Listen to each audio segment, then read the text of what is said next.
You're a Filipino, you've just heard about opportunities teaching English in Thailand, and you're interested in the job.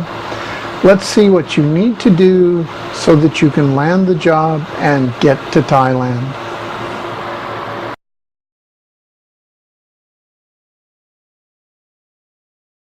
Good morning. This is part 3 of finding a job in Thailand. And in this video, I'm going to touch on a couple of issues. One is your job search and how you need to go about it.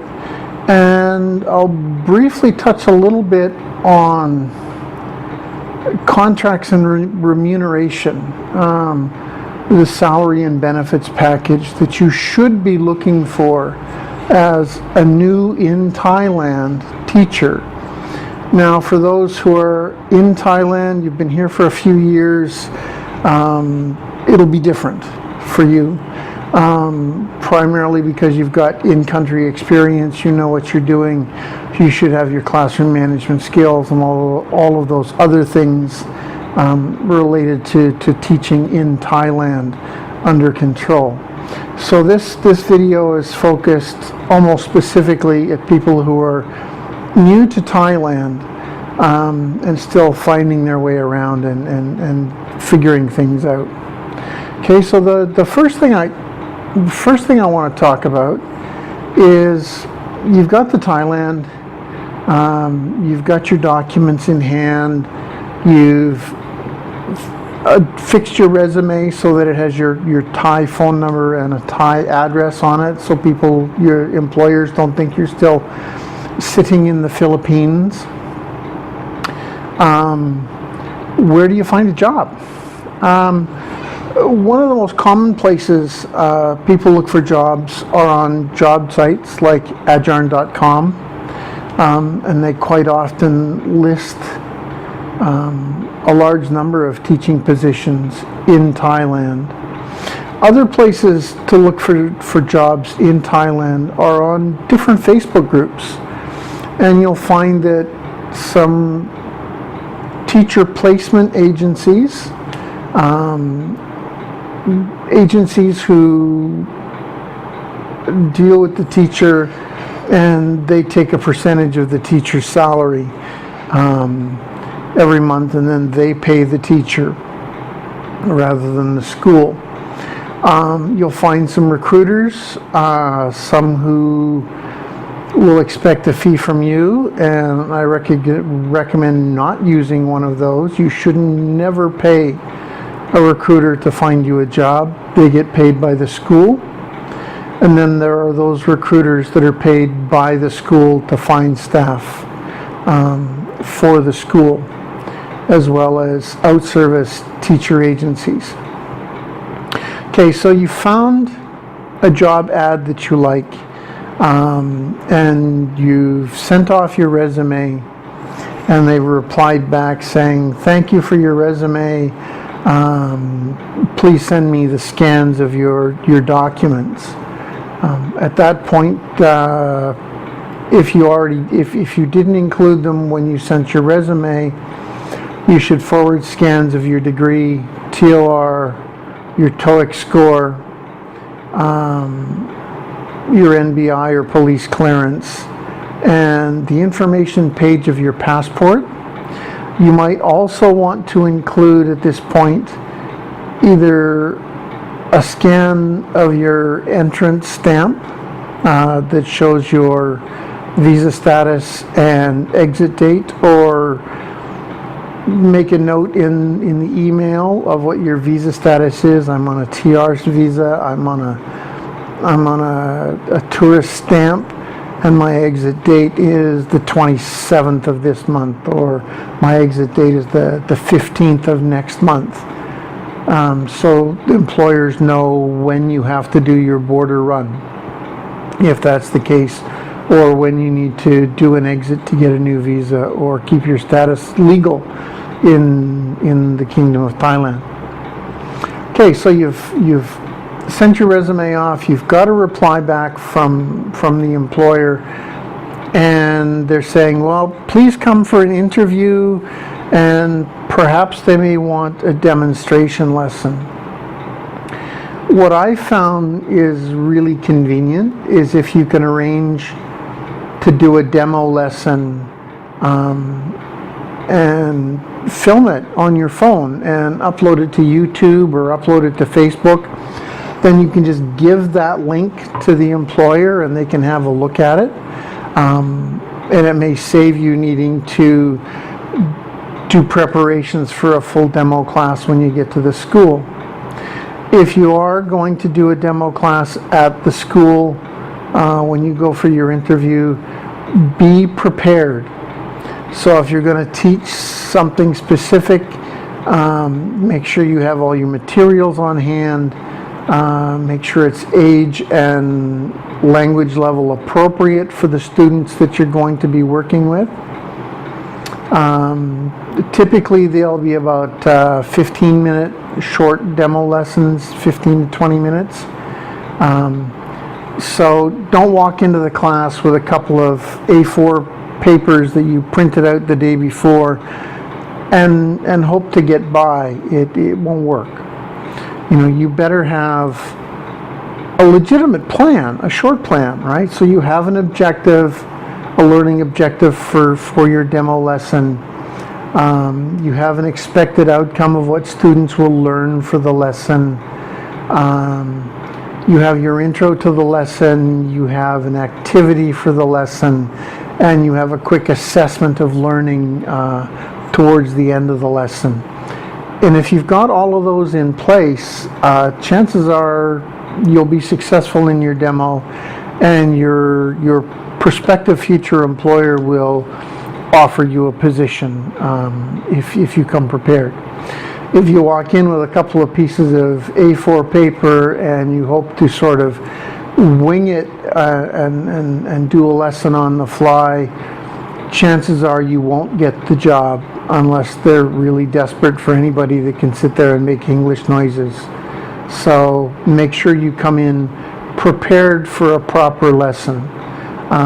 And you might want to hand out copies of your lesson plan to the interview committee so that they can watch the plan and review your plan before you walk in, so you know what you're doing. You're on time, on task, on schedule, and it looks good when you do your demo lesson. Okay, you've done your demo lesson, you've been offered a position in the school, and it's time to look at the remuneration package. Remuneration does not mean salary. It means the entire package, combination of salary and benefits. So, and you'll see a lot of different forms and formats for salary and benefits that are offered. What you need to realize is that the labor market is competitive. It's supply and demand driven. If there's a greater supply, then the value of labor is reduced. If there's a shortage, then the value of labor is increased within certain limits. Schools don't have unlimited budgets to be throwing at teachers. So they can't be offering you 30,000 baht plus housing and other benefits. It's just not going to happen. If a school's offering you 30,000 baht, then either you're something really special or they're really desperate for some strange and ungodly reason.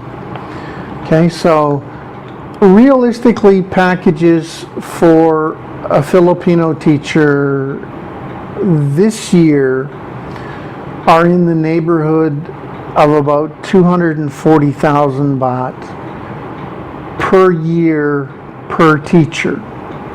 Now, that doesn't mean you're going to get 20,000 baht per month.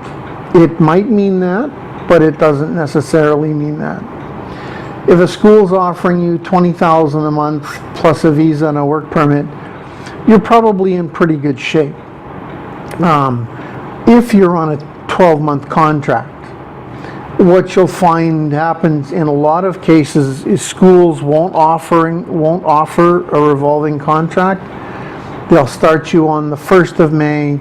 They'll finish you at the end of February. So March and April, you have no work.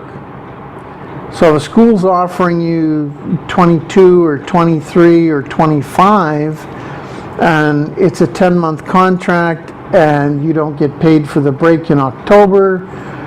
You're still only getting about $240 for the year in remuneration, salary, and benefits. If a school offers you $17,000 plus free housing, plus free food, plus visa, plus work permit and visa extension, you're still making the same deal. You're still getting about 240,000 baht over the year, because you add up the salary plus the cost of housing, and if your housing includes your electricity, aircon and water and Wi-Fi and other things, that's worth 3,000 or 4,000 baht a month, potentially. 1,000 for 600 for internet, 1,000 for electricity and water, and a couple thousand for rent. So add up the value of all of those benefits if you were living away from the school and had to pay them cash out of your pocket. So 20,000 a month, or 17 plus housing and food and utilities and Wi-Fi, it's the same thing at the end of the day. The money that you can save in your pocket is probably about the same, or on the one that looks like a lower salary, you may actually be able to save more because you've got far fewer living expenses. So the money you're sending home to your family is higher. First-year teachers in Thailand, as of July 2017, should probably not be expecting much more than 240,000 baht in remuneration for your first year.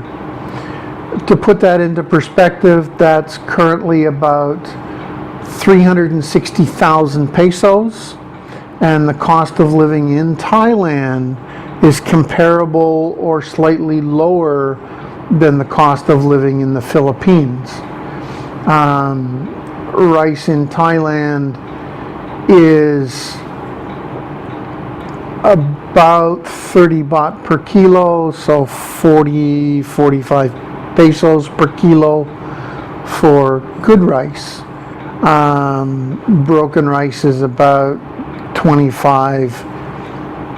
baht for a 5 kilo bag, so that's about 20 baht, just under 30 pesos for damaged rice, broken rice.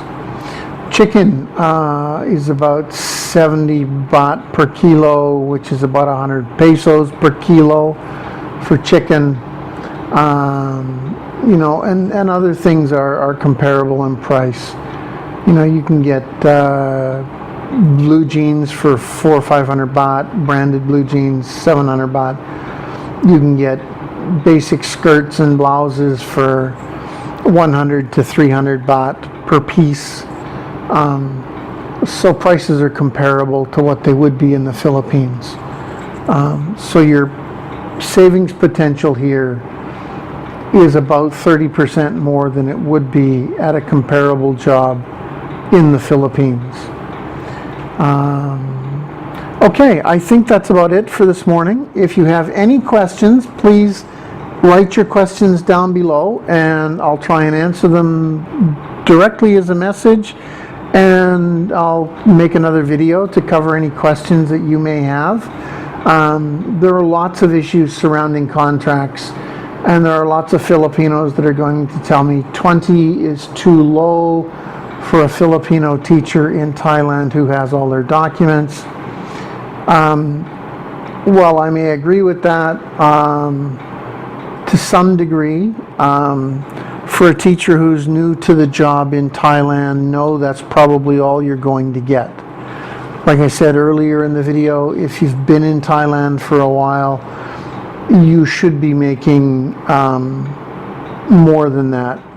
upwards of 25 per month plus your visa and your work permit on a 12-month contract for those that are qualified and experienced in country, especially if you've got, you know, a degree in education, an 800 TOEIC score, and 2 or 3 years of classroom experience. There's no reason you should be working at 15,000. But that said, if when you change schools, you go back to the bottom of the pile. It's not like you change schools and you move up in your standing. When you change schools, you probably have to start at the bottom because you're new to them, and you'll have to work your way back up. Shouldn't take you very long to get back up to the top, but you may have to work your way back up. Okay, I'll end it there. Remember, please leave your questions down below in the comment section, and I'll answer them as best I can.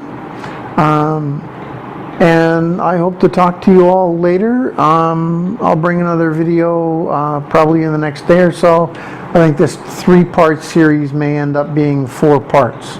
So we'll talk to you later. Thanks for watching. Remember, like and subscribe. Thank you.